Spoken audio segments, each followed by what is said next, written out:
बिलावल साहब ने जिस तरीके से फॉरेन मिनिस्ट्री संभाली, जिस तरीके से उन्होंने पाकिस्तान को दुनिया के नक्शे पे एक बार फिर रखा और लोग अब हमें सीरियसली देखने लगे एक बार फिर, तो वो बिलावल साहब की मेहनत और उनकी सलाहियतों का नतीजा है। जो तहरीक अदम एतमाद थी वो आईनी थी, वो जमहूरी थी। अगर 18वीं तरमीम में चार्टर ऑफ डेमोक्रेसी की गई जो कमिटमेंट थी वो पूरी नहीं की जाती पीपल्स पार्टी की तरफ से, तो क्या वो वज़ीर आज़म बन सकते थे तीसरी मर्तबा?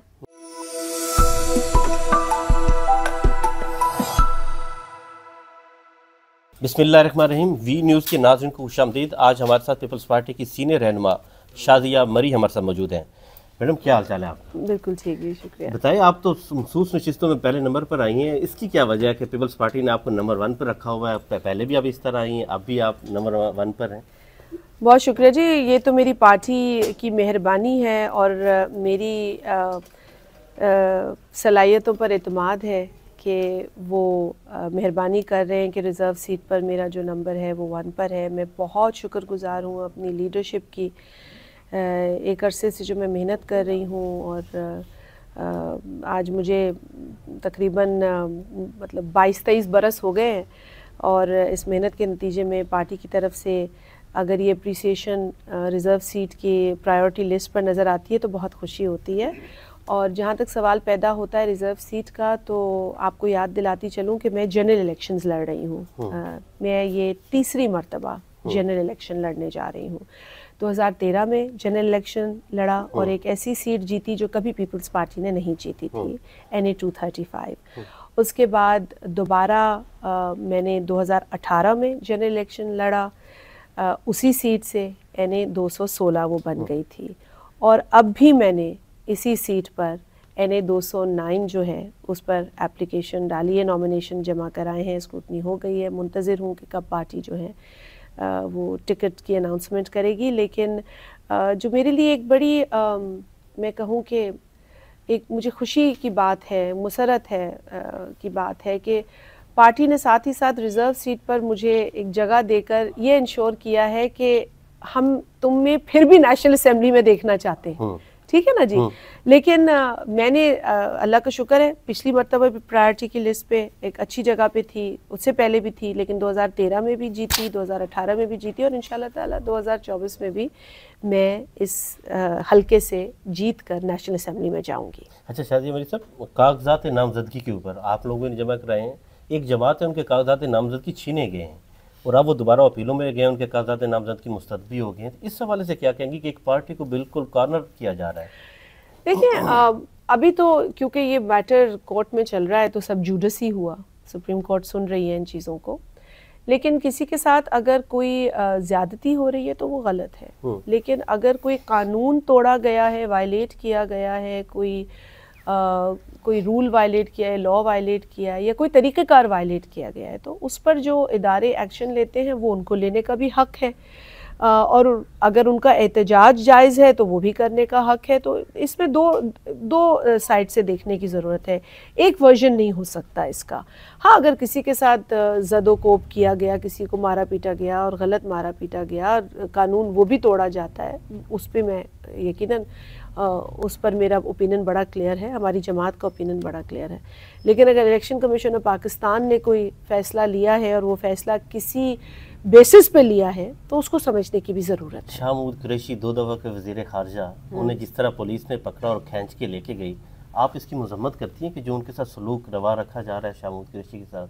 मेरा ख्याल है अगर किसी के साथ भी कोई गलत सलूक है तो उसको कोई ज़ी शऊर या जमहूरी पसंद शख्स जो है उसकी कोई एंडोर्स नहीं करेगा। और मैं समझती हूँ कि उस वक्त भी ये चीज़ें गलत थीं जब इमरान न्याज़ी अपनी फ़िरौनियत और अपनी गुरूर में, अपनी झूठी अना की वजह से लोगों को धमकियां देते थे और लोगों को बंद करते थे और लोगों को अजियत देते थे कैद के अंदर, जिस तरीके से वो कहते थे कि जी इनको यहाँ इस तरह पकड़ूंगा और इस तरह बंद करूंगा और इनका पंखा भी ले लूँगा, इनका एसी भी ले लूँगा, इनका फलाह भी ले लूँगा, इनको ये क्लास दूंगा और इनको नहीं छोड़ूंगा, तो मैं समझती हूँ वो रवैया भी गलत था। और अगर आज कोई गलत रवैया है तो वो भी आप मजम्मत करती हैं शामूद कुरैशी के साथ जो रवैया इख्तियार किया? मैं कहती हूँ कि किसी के साथ गलत रवैया इख्तियार नहीं करना चाहिए, लेकिन अगर कहीं कानून की खिलाफ वर्जी हुई है तो उस पर भी मैं समझती हूँ कि उसको भी गलत रंग नहीं देना चाहिए। कानून की खिलाफ वर्जी गलत है, आप चाहे 2 दफ़ा कोई वज़ीर रहे हो या आप किसी भी ओहदे पे फाइज रहे हो, इसका हरगिज़ ये मतलब नहीं है कि आप कानून को तोड़ सकते हैं। N127 से बिलावल भुट्टो इलेक्शन लड़ रहे हैं, एक का नाना ने आइन बनाया और एक के नाना ने आइन तोड़ा, रफीक तारड़ साहब, उनका मुकाबला है। तो आपकी नज़र में कौन आइन बनाने वालों ने के नाना का पोता जीतेगा या जिसने आइन तोड़ा उसका पोता जीतेगा? जी मेरा तो यकीन है अल्लाह ताला के इंसाफ पर, और अल्लाह का इंसाफ ये कहता है कि शहीद जुल्फ़िकार अली भुट्टो का नवासा और शहीद मोहतरमा का बेटा जीते। अल्लाह का इंसाफ ये कहता है कि जो आज आवाम के हक़ की बात करता है और गरीब, मर्द, औरत, नौजवान, अक़लियत का हाथ थाम कर चल रहा है, बिलावल भुट्टो ज़रदारी, अल्लाह का इंसाफ है कि वो जीते। तो ये आवाम के ऊपर है कि वो क्या फ़ैसला करते हैं, लेकिन मुझे आवाम पर यकीन है कि वो अपने हक़ में अपना अगर बेहतर फ़ैसला करेंगे तो वो बिलावल भुट्टो साहब का इंतखाब होगा। अच्छा, कुछ खबरें चल रही थी कि बिलावल भुट्टो या पीपल्स पार्टी ये चाहती है कि नून लीग जो है वो इस हल्के में एहतियात उनके मुकाबले में ना आए, नून लीग इधर इलेक्शन ना करे, इधर सीट एडजस्टमेंट कर लें। तो क्या ये खबरें दुरुस्त हैं कि पीपल्स पार्टी ये चाहती है यहाँ पे? देखिए इलेक्शन का माहौल है, बहुत सारी क़यास आराइयाँ होंगी, इस तरह की भी होंगी जिसका तस्करा आप कर रहे हैं, इससे भी और ज़्यादा होंगी, क्योंकि मैं भी एक हल्के की सियासत करती हूँ तो आखिरी दिन तक क़यास आराइयाँ, अफवाहें होती हैं। ये भी एक अफवाह थी 2018 में जब मैं इलेक्शन लड़ रही हूँ, कैंपेन कर रही हूँ, कैंपेन के बीच में हूँ, वर्क कर रही हूँ, तो मुझे सुनने में आया कि जी मैंने हाथ उठा लिया, और मैं कह रही हूँ जी मैं तो वर्क कर रही हूँ अपना, मैं कहाँ से हाथ उठा रही हूँ।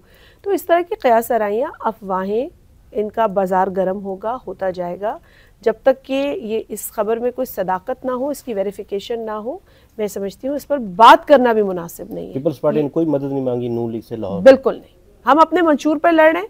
अपने जो इस वक्त जो बिलावल भुट्टो साहब ने अपना 10 प्लेजेस का ऐलान किया है, जिसमें गरीब मुतवसत तबके की आमदनी है, गरीब को मुफ्त बिजली सोलर के ज़रिए सोलर पार्क लगाकर फराहम करना है, जिसमें सेहत की सहूलत, तालीम मयारी और मुफ्त, जिसके अंदर नौजवान के लिए सहूलत, किसान के लिए सहूलत, मज़दूर के लिए सहूलत, भूख मिटाने के ऊपर जो हमारी कोशिश है उसकी बात। तो ये 10 ऐसे वादे हैं जो बिलावल साहब लेकर मैदान में उतर रहे हैं, और इंशाअल्लाह ताला अवाम ने सपोर्ट किया, अवाम ने जितवाया, हुकूमत मिली, तो इंशाअल्लाह ये 10 वादे हम पूरे करेंगे जैसे हमने पहले अपने वादे पूरे किए हैं। किस तरह हुकूमत आप लोग बनाएंगे? आप लोग कितनी सीटें लेने अवाम की मदद से? अवाम की मदद से मैं कितनी सीटें पीपल्स पार्टी लेने जा रही है? किस तरह आप लोग अलायंस बनाएंगे या 2/3 मेजोरिटी लेने जा रही है? देखिए वो तो फिर इलेक्शन के नताइज पर डिपेंड करता है।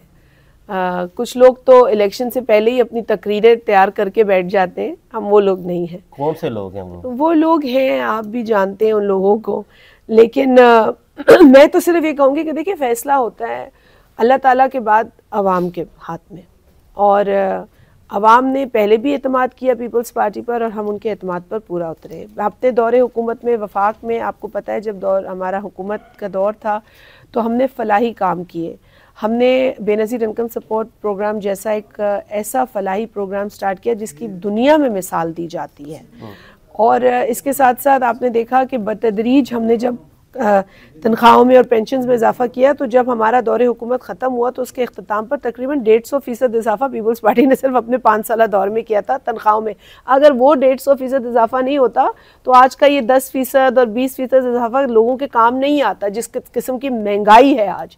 तो मैं समझती हूँ कि आइंदा भी इंशाअल्लाह ताला ये 10 वादे और पूरे मैनिफेस्टो जब हमारा रिलीज़ होगा, आप देखेंगे कि उसमें तमाम आवाम से जुड़े हुए जो हैं वो प्रोग्राम्स दिए गए हैं। अच्छा, आसिफ ज़रदारी ने इंटरव्यू दिया, उसमें उन्होंने कहा कि टिकट मैंने जारी करनी है, बिलावल ने जारी नहीं करनी। तो आप भी टिकट आसिफ ज़रदारी साहब जारी कर रहे हैं या बिलावल जारी कर रहे हैं, और क्या बिलावल नाराज़ हुए थे उनकी इस बात पर?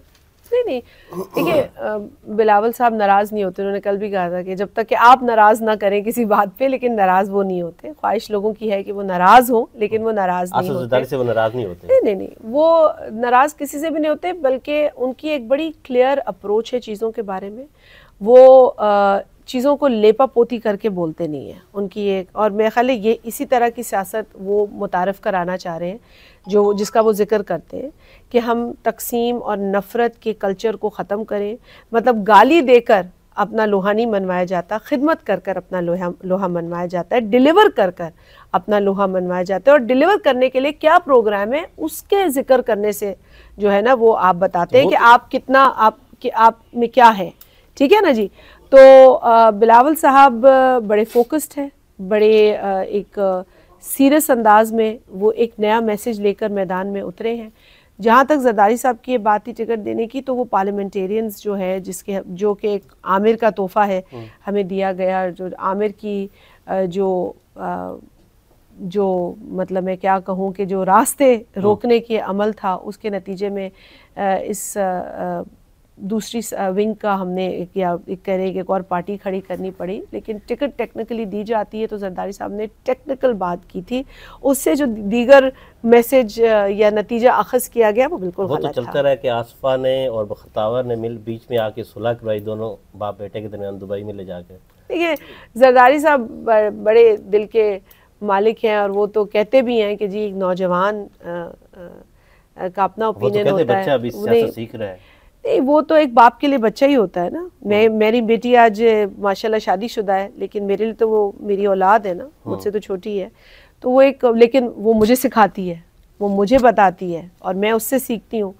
तो नौजवानों को अंडर एस्टिमेट नहीं करना चाहिए, और नौजवानों को अंडर एस्टिमेट जो करने की रवायत है अब उसे ख़त्म होना चाहिए। नौजवान कहकर लोग कहका लगाते हैं, जरदारी साहब उनमें से नहीं हैं। कई लोग हैं जो अपनी बुजुर्गी में ये कह जाते हैं कि जी वो तो बच्चा है और उसको कुछ पता नहीं है। तो मैं ख्याल है जरदारी साहब ने एक नई रवायत डाली है। उन्होंने कहा है कि बिलावल साहब ने जिस तरीक़े से फ़ॉरेन मिनिस्ट्री संभाली, जिस तरीक़े से उन्होंने पाकिस्तान को दुनिया के नक्शे पे एक बार फिर रखा और लोग अब हमें सीरियसली देखने लगे एक बार फिर, तो वो बिलावल साहब की मेहनत और उनकी सलाहियतों का नतीजा है।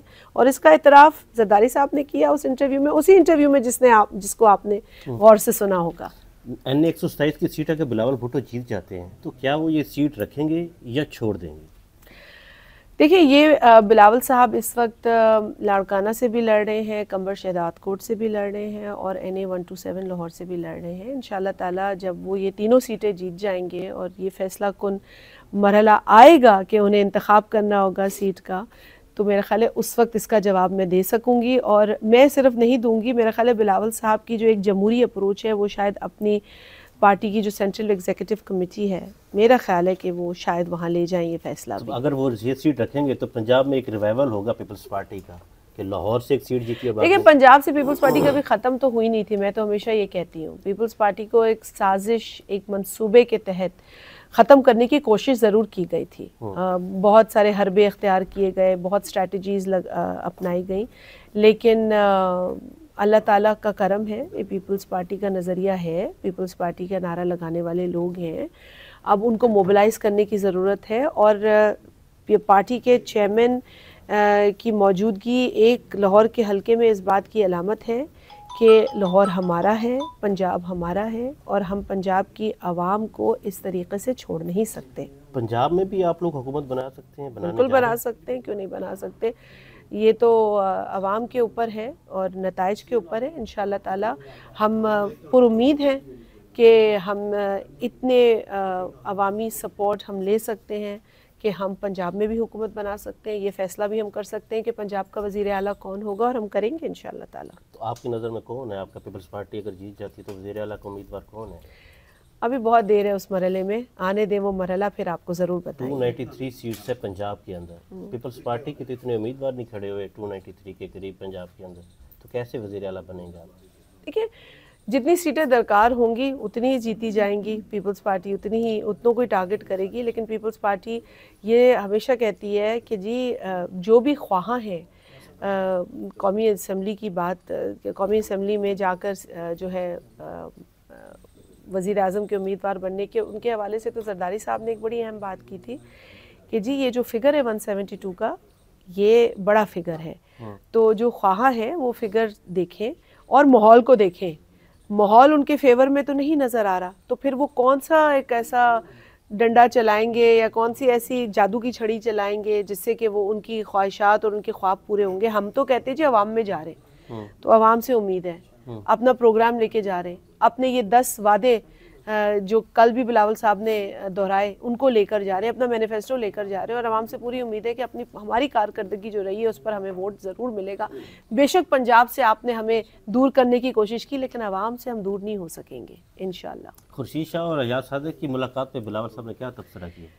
कुछ नहीं, ऐसी एक लाइट मूड में थे, तो उन्होंने कहा जी हमें पता चला आप मिले, तो उस पर खुर्शीद शाह साहब ने कहा कि बिल्कुल वो मेरी तबीयत पूछने आए थे, तो इतना ही तस्करा हुआ। और एक सियासतदान दूसरे सियासतदान से कतई नज़र इसके कि उसका ताल्लुक किस जमात से, अगर तबीयत पूछता है तो ये कोई बुरी खबर नहीं है या ये बुरी बात नहीं है, और पीपल्स पार्टी इतना बड़ा दिल रखती है। तो ये सब अयाज सादिक ने किया? फिर ये जो बात फैलाई और वीडियो बनवाई, अयाज सादिक ने किया ये सारा? अब ये तो अयाज सादिक साहब बता सकते हैं, मेरे लिए तो वो काबिल एहतराम farmer speaker of national assembly हैं, अगर उन्होंने ऐसा किया तो ऐसी बातें उन्हें नहीं करनी चाहिए। आपको कोई इन्फॉर्मेशन मिली है इस तरह की? मुझे कोई इन्फॉर्मेशन नहीं मिली है।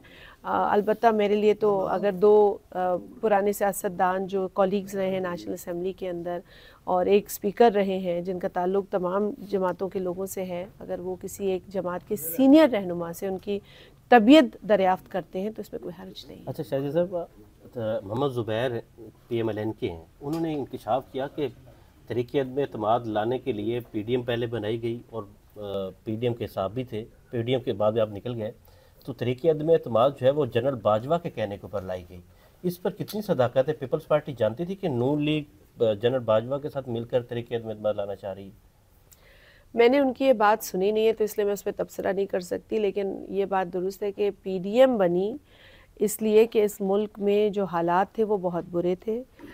इस मुल्क के जो माशी हालात थे, जो लोगों के आइनी हुकूक थे, जो लोगों के मुआशी हुकूक थे, वो उनसे छीने जा रहे थे, और जिस किस्म की फ़ैसले लिए जा रहे थे वो अवामी फ़ैसले नहीं थे, अवाम के हक़ में नहीं थे। हमने बहुत मरतबा उस वक्त की PTI हुकूमत को कहा कि आप अपने फ़ैसलों पर नज़रसानी करें, आप इस तरह के अवाम दुश्मन फ़ैसले ना करें, आप इस तरह के ऑर्डिनेंसेस जारी करके लोगों पर अपने फ़ैसले मुसल्लत ना कीजिए, आप जो भी काम कर रहे हैं उसको असम्बली में लाएं, हमें भी मौका दीजिए बहैसियत अपोजिशन कि हम इसमें अपना हिस्सा डालें।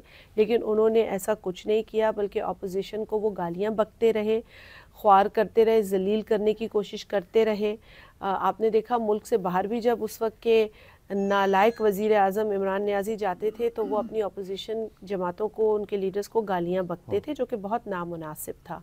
हमने देखा कि जब हालात ठीक नहीं हो रहे और हुकूमत में बैठने वाले होश के नाखून नहीं ले रहे, तो उस वक्त बिलावल भुट्टो साहब ने एक डेमोक्रेटिक फोरम बनाने की बात की, जिसको ये नाम दिया गया, और तमाम जमातों को उसमें दावत दी गई, लोग उसमें आके बैठे। लेकिन उसके बाद फिर कुछ लोग चाहते थे इसे हाईजैक करना, और पीपल्स पार्टी जो थी इसके हक़ में नहीं थी, ANP और पीपल्स पार्टी ने इससे अलहदगी इख्तियार की।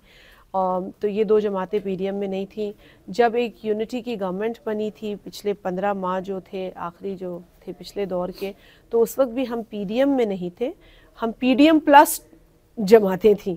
तो पीपल्स पार्टी ने बड़ा क्लियरली ये बात की थी कि जी जिन जिन नुकात पर PDM का क़याम हुआ था उन नुकात को फॉलो नहीं किया जा रहा, हत्ता कि जो सरबराही थी वो भी रोटेशन पे चलनी थी, वो तक रोटेशन पे नहीं चली, और एक ही जो थी जमात उसकी ओनरशिप या वो लीडर वो सरबराही लेकर बैठ गई। तो कुछ चीज़ें थी जो हम समझ रहे थे कि उन कवानीन या उन उसूलों के तहत नहीं है जिस पर ये PDM कायम की गई थी। जहाँ तक अदम एतमाद की बात है, देखें उस तक पहुँचा गया, और वो एक आइनी तरीक़ा था। जो तहरीक अदम एतमाद थी वो आइनी थी, वो जमहूरी थी, और इमरान नियाज़ी जब देख रहा था कि उसको डिफ़ीट हो गई है असम्बली से, तो बजाय इसके कि वो अपने बिठाए गए स्पीकर या सदर के ज़रिए असम्बली तोड़े, वो इज़्ज़त से ये फ़ैसला लेकर चला जाता। अब उसने जब देखा कि ये फ़ैसला आ गया, पहले उसने असम्बली तोड़वा दी गैर आइनी तरीक़े से, आईनी तरीके से वो निकला, गैर आईनी तरीके से उसने असेंबली तोड़वाई, जिसको फिर कोर्ट ने बहाल किया और उसको गैर आईनी करार दिया।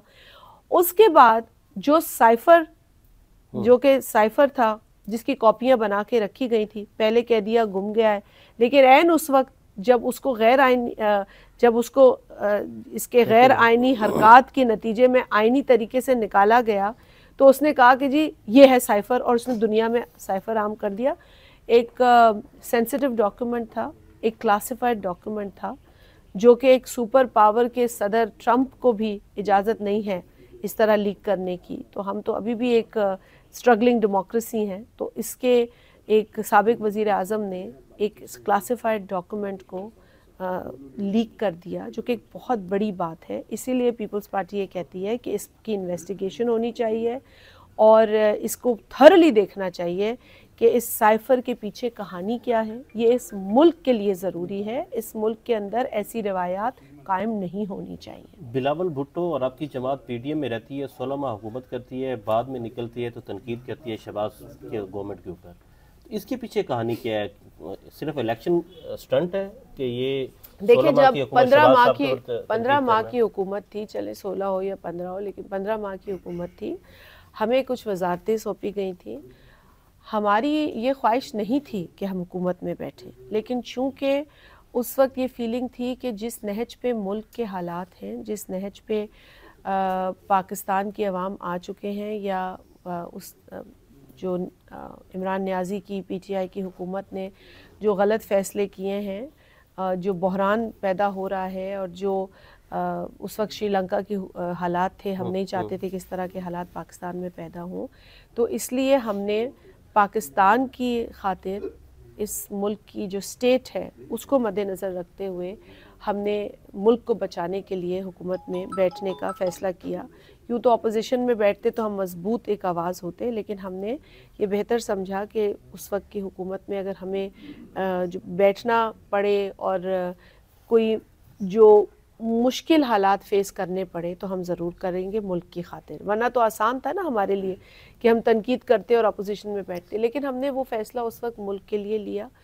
मुश्किल फ़ैसला था लेकिन लिया गया। मुल्क के लिए लिया तो आप क्यों नहीं मुल्क के लिए ले रहे? आप तनकीद कर रहे हैं तो फिर नहीं, हम तनकीद इस बात पे नहीं, हम तनकीद किसी शख्स पे, महंगाई जिसने की हम उस पर तनकीद इसलिए नहीं कर रहे हैं कि हमें कोई कह रहे हैं लाहौर का वज़ीर आज़म नहीं बनने देंगे, रायबंद का वज़ीर आज़म नहीं बनने देंगे। तो बात अगर आप मुकम्मल कर लें तो मैं बात कर लूँ।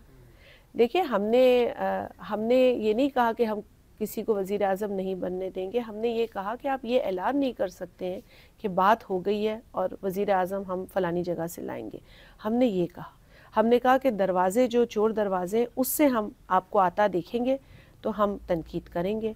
हमने ये कहा कि आप मुकमुका वाले काम करेंगे तो हम तनकीद करेंगे। जब आपने वोट को इज़्ज़त देने का नारा लगाया तो हमने कोई तनकीद नहीं की हमने तनकीद? आप बताएं। हमने उसको वेलकम किया, अप्रिशिएट किया। तो ये गलत है कि एक तरफ आप वोट को इज़्ज़त देने का नारा लगाते हैं, उसके बाद आप कहते हैं आपके केस भी ख़त्म हो जाए। नैब जो किसी की अपनी नहीं है, जो बनाने वाले हैं वो भी उसकी दुआइयाँ देते हैं। हमने तो बनाई नहीं ना, जिन्होंने बनाई वो भी कहते हैं वो नैब को ख़त्म करो। भाई हम तो पहले ही कहते थे नैब जो है वो लोगों को पॉलिटिकली विक्टिमाइज करने के लिए बनाई गई, सियासी इंतकाम लेने के लिए बनाई गई। तो आपने गलत चीज़ की बुनियाद डाली, आज आप रो रहे हैं। लेकिन आज वही नैब आपको रिलीफ दे रही है, तो आपको क्यों दे रही है? नैब को आपकी शक्ल अच्छी लगती है या नैब को आपके घर अच्छे लगते हैं जो आपने लंदन में बनाए हैं?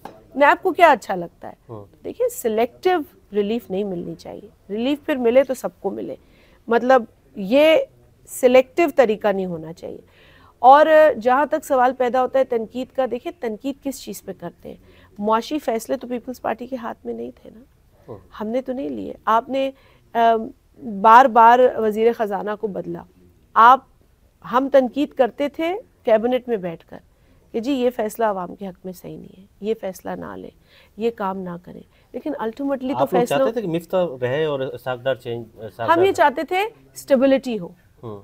स्टेबिलिटी कोई भी करे, ABC, हमारा कोई फेवरेट नहीं है, कोई भी करे, XYZ कोई भी करे, स्टेबिलिटी थी। स्टेबिलिटी के लिए तो हम हुकूमत में बैठे थे। हम इसलिए थोड़ी बैठे थे कि आप फैसले मुसल्लत करें, वही हरकतें करें जो पिछले लोग करते थे। हमने अंदिये दिए हैं बीच बीच में, अगर आपको याद हो, अंदिये दिए थे लेकिन अब जाहिर बात है, अब हम उस हुकूमत में उस वक्त थे, उस वक्त हम डिसिप्लिन में भी रहते थे, लेकिन जो हकीकत है वो तो आवाम से शेयर करनी बनती है ना, कि महंगाई का तूफान तो खड़ा किया ना, हम क्यों ना कहें कि किया, जब एक हकीकत है तो वो है। आखिरी 2 सवाल हैं आपसे। आसिफ जरदारी शहबाज शरीफ से कंफर्टेबल है या नवाज शरीफ के साथ कंफर्टेबल है? देखिए, जरदारी साहब जो हैं वो एक बड़े विजनरी लीडर हैं। उन्हें वज़ीर-ए-आज़म भी बनाया था शहबाज साहब को। वो तो खुद ही कहते हैं, वो तो खुद ही कहते हैं कि मैंने वज़ीर आज़म बनाया, और उन्होंने तो शायद नवाज शरीफ को भी वज़ीर आज़म बनाया, वो तो नहीं बन सकते थे। आपको पता है ना, चार्टर ऑफ डेमोक्रेसी में जो बात थी कि वो टर्म जो कतगन लगाई थी वज़ीर आज़म बनने की, 2013 में पीपल्स पार्टी ने नवाज शरीफ को वज़ीर आज़म बनाया। तो किसने बनाया? वो तो कहते हैं हमें 2/3 मेजॉरिटी नहीं बनाया, हमारी मेजॉरिटी थी, सादा अक्सरियत थी। अगर 18वीं तरमीम में चार्टर ऑफ डेमोक्रेसी की गई जो कमिटमेंट थी वो पूरी नहीं की जाती पीपल्स पार्टी की तरफ से, तो क्या वो वज़ीर आज़म बन सकते थे तीसरी मर्तबा? ये फैसला आप पर छोड़ती हूँ, आप मुझे बताएं। तो जब वो कतगन हटी, जब पीपल्स पार्टी ने उसको मुमकिन बनाया, और वो पीपल्स पार्टी की रहनुमा, हमारी कायद जो हमारी वज़ीर आज़म की कैंडिडेट थी, वो तो नहीं रही ना दुनिया में। बेनज़ीर साहिबा तो शहीद हो गई ना, मोहतरमा बेनज़ीर तो नहीं थी ना। तो हमारी तो वो जो हम नारा था वज़ीर आज़म बेनज़ीर, वो तो नहीं थी दुनिया में।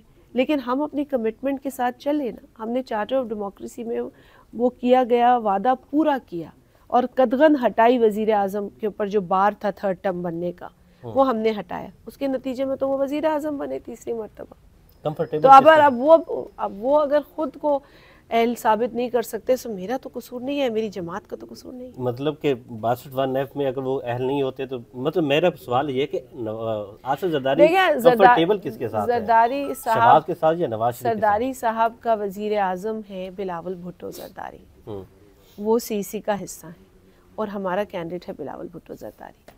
ये मेरे लिए तो यही है। आखिरी सवाल आपसे, बिलावल भुट्टो शादी कब कर रहे हैं? उनकी बहनें भी बड़ी इंसिस्ट कर रही हैं, वो शादी कब कर रही हैं? ये देखिए, ज़िंदगी का अहम फैसला है। बिलावल साहब के सामने और बहुत सारे चैलेंजेस हैं, लेकिन जब भी ये उनसे मुंसलिक ये फैसला किया जाएगा, तो जिस तरह उनकी वालदा ने सबके साथ शेयर किया, अपनी आवाम के साथ शेयर किया, और मीडिया के ज़रिए वो भी शेयर करेंगे इंशाल्लाह। अच्छी खबर देखे जा रहे हैं बिलावल साहब के लिए। अभी तो इलेक्शन की तैयारी है, टाइम का है।